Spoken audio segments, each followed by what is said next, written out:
سهار د لمانځه بعد د سهار د لمانځه بعد ګوره سهار لمونځ وسو زه قرآن شریف وایم د سجدې آیت راغلی درست پر لمر نه دی راختلی نو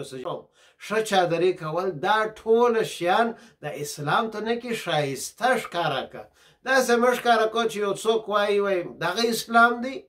دغسې کېږي د طارق جمیل صاحب راغلی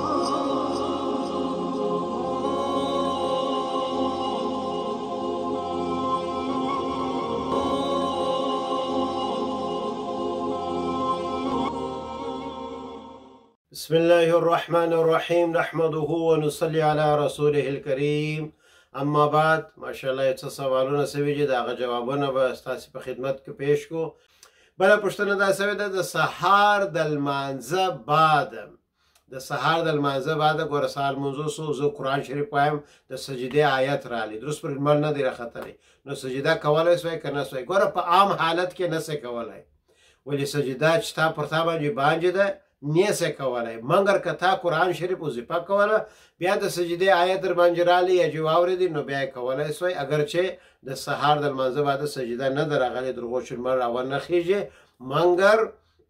سجده تلاوت در شو مګر اوس تا وویله نو اوس در باندې واجب سوله نو اوس یې کولی سوی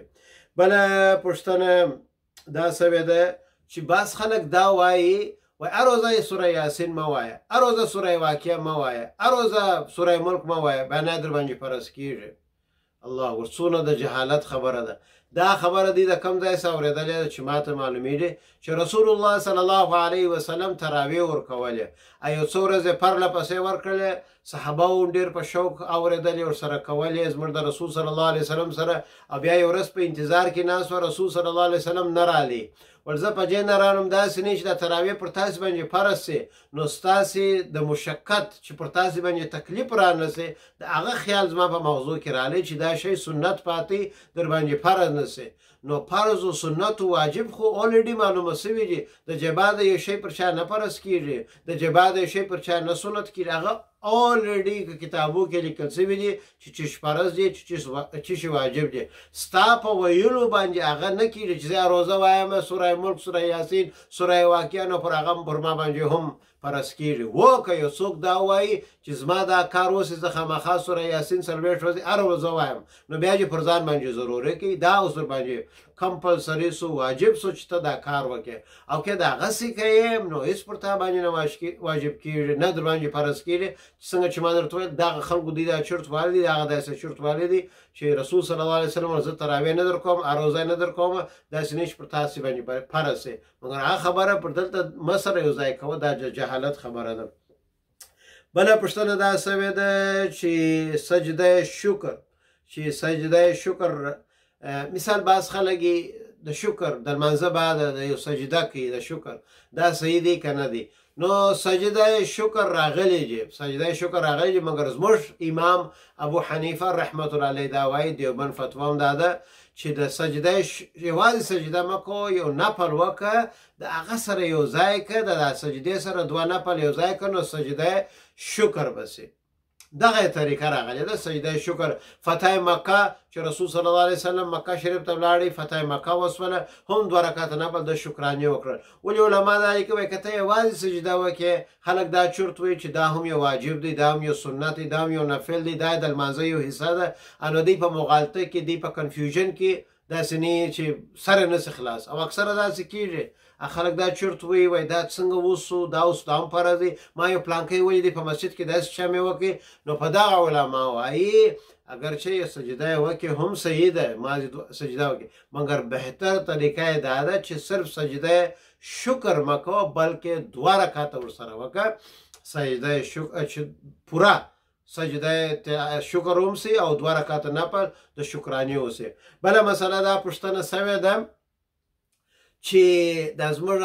بعض خلک سر خوري نو وایي دا سنت دی نو په دې باره کې خو یوازې په عمره او په حج کې رسول الله صلی الله علیه وسلم سر مبارک خرولی دی اکثر خو وریښتان یې پرېښي دي دا ډېره مهمه مسله ده څنګه چې تا وویله چې اصلي دغسې راغلې ده چې رسول الله صلی الله علیه وسلم په حج او په عمره کې سر خرولی دی په حج او په عمره کې سر خورلی دی هغه علاوه رسول صلی الله علیه وسلم اوږده وریښتان پرېښي دي څو طریقې چې دغه طریقې چې د وریښتانو نومان په عربي راغلي چې لما جمه داسې مختلف نومان چې در دغه ځای در دغه ځای نو رسول صلی الله علیه وسلم پرېښي اکثره رسول صلی الله علیه وسلم چې وریښتان وه هغه به اوږده وه اکثره داسې زلفه چې موږ ورته وایو زلفې به اوږده وریښتان به وې سبحان الله یو صحابي وایي ما به سپوږمۍ ته وکتل دته به مې وکتل سپوږمۍ ته دته به مې وکتل دا سپوږمۍ څوارلسمه سپوږمۍ وه داسې ښایسته وه مګر ولآخر ته فیصله دا وسوه چې در ده ښایسته نسته یو صحابي وایي حسان بن ثابت رضی الله عنه وای خلقت مبرعا من كل عیب وای خدای داسې پیدا کړو چې هیڅ عیب نه درلودی او هیڅ مور ستا په رقم اولاد نه دی پیدا کړی نو بهرحال اوس نو دا سر خرول راغلی چې منګریه پلا راغلی چې البته بعض وخت علما د کوشنیانو دپاره وایي چې په مدرسه کې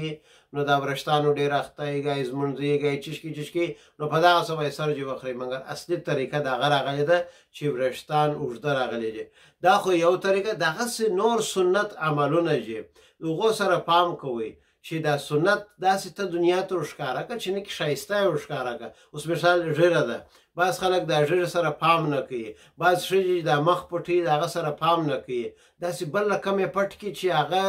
مثال مخ پټېده راغلی دي مګر سم په طریقه راغلی دي ږیره پرېښول راغلی دي اسلامي لباس راغلی دی سم په طریقه راغلی دی داسې نو مه جوړېږه چې وریښتان دلته روان دي دغه رخچینه دلته روانه ده ته اسلام یو چاته ښکاره کوي اسلام داسې ښکاره کړه چې نه کې اټریکټیو یې نه کې تاثیر پکښې کړي نه کې خلکو ته خوند ورکړي نو ستا دغه ښه کالي اغوستل او ښه لنګوټه تړل او ښه مخ پټول ښه چادري کول زه ډیزاین والا چادري نه ټوم ښه چادري کول دا ټوله شیان د اسلام ته نه کې ښایسته ښکاره کړه داسې مه ښکاره کړه چې یو څوک وایي دغه اسلام دی دغسې کېږي د طارق جمیل صاحب راغلی زه موټر کې ورسره ناست وم نو تسبیح یې وغوښتل د یو چا څخه تسبیح راکړه ما شریک څنګ ته ناست و نبیل نومېږي مولوي دی هغه هم دغه یې ورکړه تسبیح وکړه چې دا تسبیح وکتلې داسې دغه تسبیح ساده ول های های های وای ملا وای نو دغسې تسبیح وای نه کې ښایسته تسبیح خو د ځان سره کښېږده نو دا مې درجې پر ویل چې موږ عمرې خصوصا په د خارج وطنو کې او په بیک هوم کې په افغانستان پاکستان د اسلام نه کې ښایسته ښکاره کوو نو دا مې ټوله خبرې در دا سر خرولې لپاره درته وویله بعض خلک د سنت نوم ورکړي مګر د ځان باندې لاس نه وایي ساټ و باټ نه کوي